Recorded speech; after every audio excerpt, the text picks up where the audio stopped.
આજે વાત કરવી છે ફરીથી ખનિજ વિભાગની બેધારી તલવારની।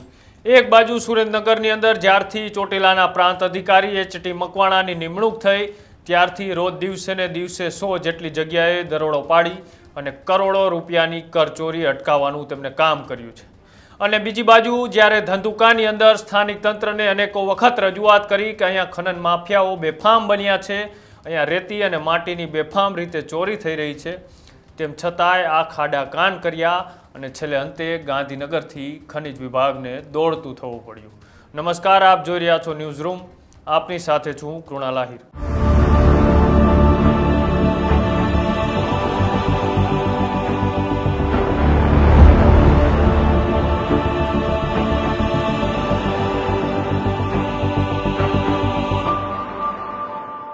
ગુજરાતના કોઈ પણ વિસ્તારની અંદર કાંઈ એવી પ્રવૃત્તિઓ થતી હોય, પછી દારૂની હોય, જુગારની હોય કે પછી ખનિજ ચોરીની હોય, આની અંદર ત્યાંનું પોલીસ તંત્ર અને ત્યાંના રાજનેતાઓને ખબર ના હોય તેવું ક્યારેય શક્ય જ નથી।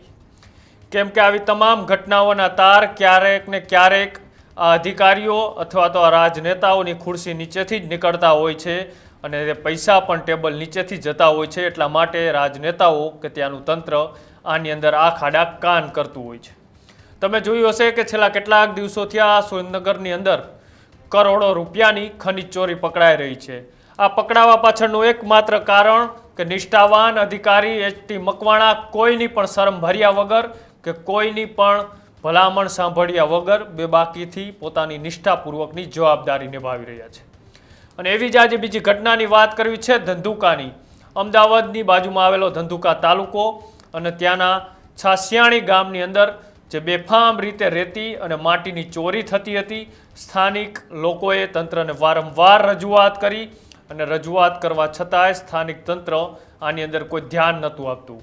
ધ્યાન એટલા માટે ક્યાંથી આપે? કેમ કે એના પૈસા, એમના હપ્તા તેમના ઘર સુધી પહોંચતા હોય છે। આની અંદર ક્યાંક ને ક્યાંક ત્યાંના રાજનેતાઓના તાર પણ જોડાયેલા હોય તેવી ચર્ચાઓ છે। કેમ કે રાજનેતાઓ આ પૈસાથી પોતાનો ધંધો બીજાના નામે ચલાવતા હોય છે। આની અંદર ધારાસભ્યનું પણ નામ ખુલ્યું છે, હકીકત કેટલી છે હજી ખબર નથી, તપાસનો વિષય છે।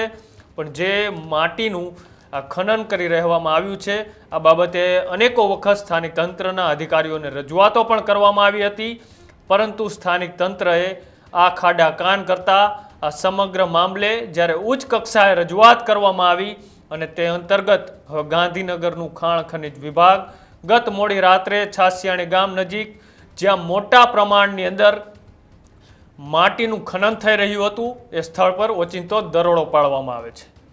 આ દરોડામાં ખાણ ખનિજ વિભાગ દ્વારા 7 જેટલા ડમ્પરો પણ જપ્ત કરવામાં આવે છે અને ત્યારબાદ કેટલી માટીનું અહીંયા ખોદાણ કરવામાં આવ્યું અને કેટલા રૂપિયાની ખનિજ ચોરી કરવામાં આવી તે અંગે હવે ખનિજ વિભાગ દ્વારા કાયદેસરની કાર્યવાહી પણ હાથ ધરવામાં આવી છે।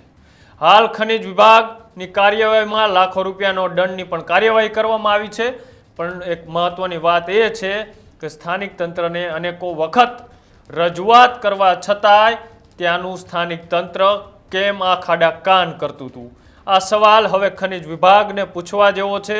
ખનિજ વિભાગ ત્યાંના સ્થાનિક તંત્રને પૂછે છે કે કેમ કે જો ખનિજ વિભાગ આની અંદર મિલી ભગતથી જો આ કામ ચાલતું હોય તો તે પણ જવાબદાર છે।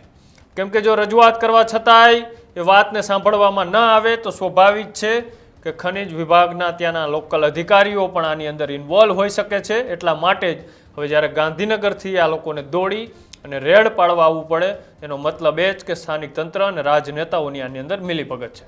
તમારું શું માનવું છે? જે રીતના સુરેન્દ્રનગરની અંદર બેબાકીથી એચ.ટી. મકવાણા ખનિજના ખનન માફિયાઓ ઉપર અત્યારે કમર કસી રહ્યા છે, તે જ રીતના જ્યારે ધંધુકાની અંદર હવે ખનન માફિયાઓ ઉપર કોઈ રોક લાગશે કે નહીં તો એ અમારા કોમેન્ટ બોક્સની અંદર જણાવજો। આવા જ અહેવાલો જોવા માટે અમારી યુટ્યુબ ચેનલ ન્યૂઝ રૂમને આજે જ લાઇક કરો, શેર કરો અને સબસ્ક્રાઇબ કરો। નમસ્કાર।